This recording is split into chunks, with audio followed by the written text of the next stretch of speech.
네, 안녕하세요 여러분, 토리절입니다. 기생충 아카데미 상관왕을 진심으로 축하합니다. 그럼 그런 의미로 이번 시간에는 기생충 특집으로 CJ CGV 한번 분석해보도록 하겠습니다. 그럼 지금 바로 가시죠! CJ CGV 매출 1조 7694억 원, 영업이익 777억 원, 당기손익 마이너스 1885억 원. 마음이 아프지만 실화입니다. 국내 최초 멀티플렉스를 도입한 문화, 쇼핑, 외식, 오락, 종합 엔터테인먼트 회사입니다. 물론 사실 영화 상영으로 더 유명하죠. CJ CGV의 설립 이야기는 다음과 같습니다. 1996년 국내 멀티플렉스 사업을 위해 제일제당은 홍콩 오렌지 스카이 골든 하비스트, 호주 빌리지 로드쇼 픽처스와 함께 합작회사를 설립합니다. 당시 극장의 이름은 각 파트너사들의 이름을 따 제일 골든 빌리지를 썼다고 합니다. 하지만 이름이 너무 길고 어려워 1999년 각 파트너사들의 이름 첫 글자씩 따서 이름을 짓게 됩니다. 제일의 C, 골든 하비스트의 G, 빌리지 로드쇼의 V, 이렇게 해서 지금의 CGV가 되었고, 제일제당을 따라 CJ그룹의 편입됨에 따라 지금의 CJ CGV가 되었습니다. 이번 시간에는 국내 영화 산업의 현황과 그 속에서 발버둥 치고 있는 눈물 없이 들을 수 없는 CJ CGV의 이야기를 듣고 CGV의 미래 전략을 함께 고민해보는 것이 이번 시간의 목표입니다. 우선 먼저 CJ CGV의 이야기에 앞서 국내 영화 산업의 현 상황을 이해해보도록 하겠습니다. 현재 우리나라의 영화 관객 수는 어떻게 될까요? 영화진흥위원회 한국영화산업결산보고서에 따르면 국내 영화 관객 수는 2009년 1억 5천만 명에서 꾸준하게 상승해 2013년 2억 1천만 명을 돌파했습니다. 하지만 2014년부터 정체 구간에 접어들어 2억 명 수준을 유지하고 있습니다. 그럼 전체 산업 매출은 어떻게 되었을까요? 영화 산업 매출은 2009년 1조 2천억 원 수준에서 2013년 1조 8천억 원을 돌파하고 2018년 기준 2조 3천억 원으로 우상향 성장을 유지하고 있습니다. 근데 여기서 눈치가 빠르지 구독자분들께서는 2013년부터는 관객 수는 정체되기 시작했는데 매출은 어떻게 오른 거냐? 라고 질문을 해줄 수 있어요. 자, 그런데 여기서 조금만 더 그래프를 자세히 보면은 저 파란색 그래프 중에서 파란색 부분이 극장 매출인데, 이건 아까부터 말씀드린 대로 관객 수가 정체되면서 14년부터 쭉 옆으로 가고 있어요. 그런데 그 위에서 뭔가 점점 비중이 커지고 있는 게 있네? 부가시장? 영화와 밸류체인이 엮인 시장이 크고 있는 것이죠. 실제로 2009년 7.4%에 불과했던 부가시장의 비중이 2015년 15%가 넘더니 2018년까지 약 20%로 증가했어요. 대표적인 부가시장으로 DVD, 굿즈 등 수많은 것들이 있지만 그래도 현재 라이프 스타일에서 여러분들이 가장 체감하실 수 있는 자료를 한번 보여드릴게요. 영화진흥위원회에서 가져온 2014년부터 2019년까지 IPTV 결제 건수입니다. 먼저 보기 전에 미리 말씀드리면은 2014년부터 2016년까지는 100위까지 집계, 2017년부터 2019년에는 300위까지 집계여서 그래프바의 높이 차이는 있을 수 있습니다. 그러나 여기서 더 중요한 거는 3개년 모두 우상향으로 증가하고 있다는 거예요. 14년부터 16년까지 연간 100만회 이상씩 꾸준히 늘었고 2017년도 19년도까지 꾸준하게 증가했습니다. 물론 2018년에는 10% 이상 비이상적으로 IPTV 결제 건수가 증가했길래 대체 또 뭔 영화가 많이 팔렸자고 봤더니 쌍크리 천만으로 유명했던 신과 함께 형들이 나오군요. 떡하니 1위와 3위를 점유해 주셨어요. 아무튼 다시 본론으로 돌아오면 중요한 사실은 현재 영화 산업이 극장에서 영화를 보는 사람들의 수는 정체되고 있고 집에서 편하게 IPTV로 영화를 이용하는 사람이 늘고 있다는 것이잖아요. 그래서 대한민국이 이런 상황을 빠르게 읽고 전망한 한 외국 기업이 2016년에 대한민국에 상륙합니다. 바로 2016년 1월 넷플릭스가 한국에 진출을 선언합니다. 물론 처음부터 잘 된 건 아니에요. 도입 당시 우려와는 다르게 국내 넷플릭스에 대한 반응은 상당히 저조했어요. 업계 관계자들 사이에서는 찻잔 속의 태풍에 그친다는 말을 쓸 정도였으니까요. 그런데 지금은 어떻게 되었느냐? 2018년 40만 명에서부터 점차 쭉 오르기 시작하더니 2019년 10월 기준으로 약 200만 명으로 가입자가 추정이 되고 있습니다. 국내에서 찻잔 속의 태풍에 불과할 줄 알았던 넷플릭스의 영향력이 이제는 멀티플렉스 관계자들 사이에서 무시 못할 수준으로 클 것이란 말이죠. 그렇다면 본격적으로 성장하고 있는 OTT와 정체되어 있는 멀티플렉스라는 배경 지식을 깔고 CJ CGV의 매출과 영업이익을 한번 살펴보도록 하겠습니다. 먼저 CJ CGV의 매출 추이를 살펴볼게요. CJ CGV의 실적을 보면 그래도 나쁘진 않습니다.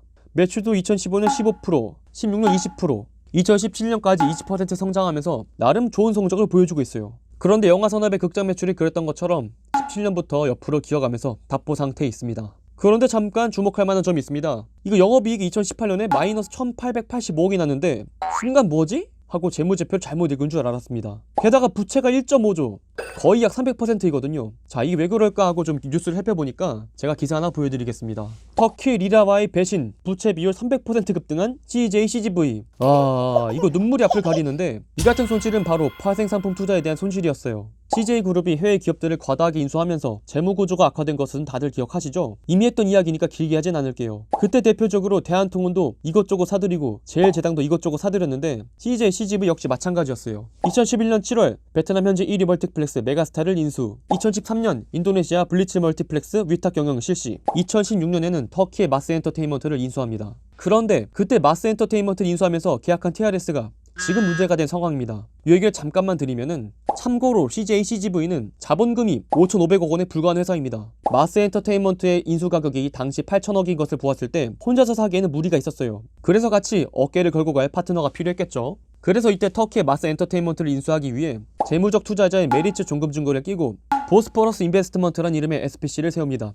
당시 CJ CGV는 3,100억 원을 출자하고 나머지 금액 2,900억 원을 메리츠 종금증권이 투자를 합니다. 그리고 이때 메리츠 종금증권과 TRS를 맺는데 어떤 것이었냐면은, 메리츠 종금이 보유한 지분을 3자에게 매각을 할 때 원금과 발생할 수 있는 차익을 CJ CGV가 정산, 즉 보존해 주겠다는 내용이었어요. 즉 메리츠 종금증권이 정산을 할 때 마르스 엔터테인먼트의 실질 기업 가치가 메리츠 종금증권이 투자한 원금 플러스 이자를 치진 규모보다 작으면 이를 현금으로 정산해 주는 거죠. 그런데 여기서 문제는 마스 엔터테인먼트의 수익과 보유 재산은 모두 터키 화폐인 리라어로 책정된다는 것이었습니다.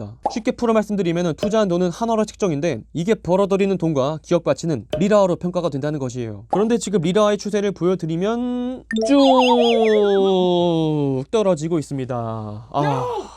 참 가슴 아픈 이야기인데 어떻게 떨어져도 이렇게 떨어질 수 있었을까요? 2016년 6월 계약 당시 약 400원대이던 환율이 2017년 말 기준 1리라당 284원으로 폭락했고 2020년 2월 기준으로는 현재 195원으로 50% 이상 떨어졌어요. 왜냐하면 터키 사태로 인해 미국의 철강, 알루미늄 제품 관세를 2배로 인상했고 국제신용평가사들이 터키의 국가신용 등급을 낮추고 경제 위기가 지속되었기 때문입니다. 물론 올해 초에 다시 나온 기사를 보니까 헤드라인이 악재를 다 떨었다고 해서 또 살펴봤더니 미리 손실 처리를 다 해놔서 기업 가치가 0원이 되어도 500억 원 안팎의 손해를 안 볼 것이다 라는 이야기인데, 그냥 미리 다 떨어놨으니까 더 망해 500억 이란 얘기죠. 아무튼 악재는 다 끝났다는 것을 이야기해주고 싶었나 봅니다. 그렇다면 당연한 이야기겠지만 현재 CGV의 주가를 살펴보니까 다시 들어오지 못할 고점을 찍고 지금 쭉 밑으로 하향하는 중입니다. 참고로 알고 가시는 상식으로 말씀을 드리면은 14, 15년도에 저렇게 주가가 뛴 이유는 2006년에 진출한 CGV의 중국 진출이 드디어 성과를 보나 싶어서 올라갔었습니다. 당시 중국의 영화 시장의 성장이 정점일 때여서 모두들 기대를 모으고 있었어요. 당시 증권가 리포트도 어떤 제목을 내어놓냐면은, 이보다 더 좋을 순 없다, 중국 시장의 고성장세는 이어진다, 2017년 중국인들이 아바타를 본다면? 이란 제목이 나올 정도였으니까요. 당시 애널리스트 형들도 쫙쫙 형님들 모두 갑시다 하고 외치고 있을 때였는데 아무리 천재 애널리스트 형이라도 이건 예상하지 못하셨을 거예요. 저 그래프 보자마자 딱 느낌이 오셨겠지만, 자, 우리 아모레 형, 롯데 형들도 피를 봤었던, 자, 저 당시 중국에 발 한 짝이라도 걸치고 있으면은 바로 결단내주신 전설의 사드 형님이 오십니다. 그래도 이게 한철이나 싶어서 기업이 다시 사나 싶었는데 17년부터 넷플릭스 형들이 다시 좀 뜨기 시작하고 18년에는 터키 사태 터지고 그래도 이게 정상화가 되나 싶었는데 2020년 1분기 코로나19 바이러스가 터지면서 영화 산업이 위축되고 2020년 한 해의 시작이 그리 좋지만도 않은 상황입니다. 하지만 터키 사태를 떼어놓고 본다면 CJ CGV는 정체되어 있는 영화 산업 내에서도 나름 연 10% 이상 성장하며 훌륭한 경영 능력을 보여주었습니다. 전세계 1만 스크린을 열겠다는 포부로 2006년 중국 시장 진출을 시작으로 2014년 미얀마 시장까지 꾸준히 해외 시장을 개척하고 있거든요. 2020년 2월 기준 CJ CGV는 321개 극장에 2392개의 스크린을 부여하고 있어 본격적으로 해외 사업을 추진 중입니다. 전체 규모로 따지면 CGV는 글로벌 톱5 극장 사업자에 올라갈 정도예요. 이같이 해외 시장 진출 전략은 수년째 정체 중인 국내 영화 시장 내에서 CJ CGV가 꾸준하게 성장을 지속할 수 있었던 비결로 꼽힙니다.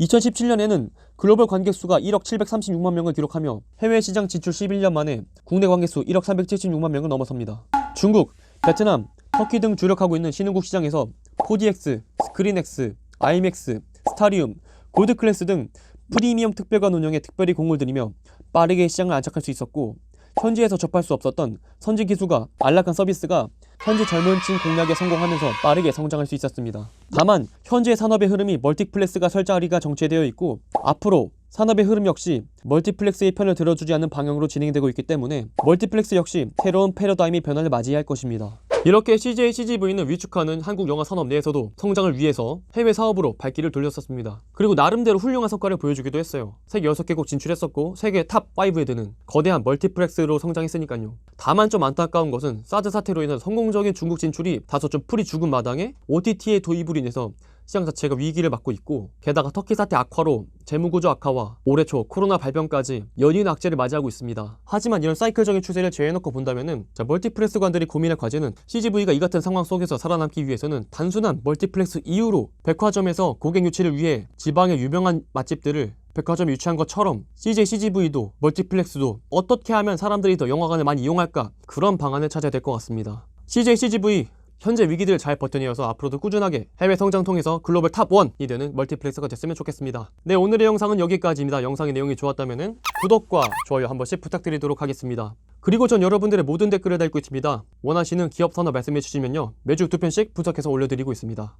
그리고 오늘따 못다한 산업과 기업에 대한 이야기는 www.catch.co.kr에 다 들어있으니까요, 한 번씩 꼭 방문 부탁드리도록 하겠습니다. 그럼 저는 또 다음에 좋은 영상으로 찾아뵙도록 하겠습니다. 그럼 다음에 또 만나요. 안녕!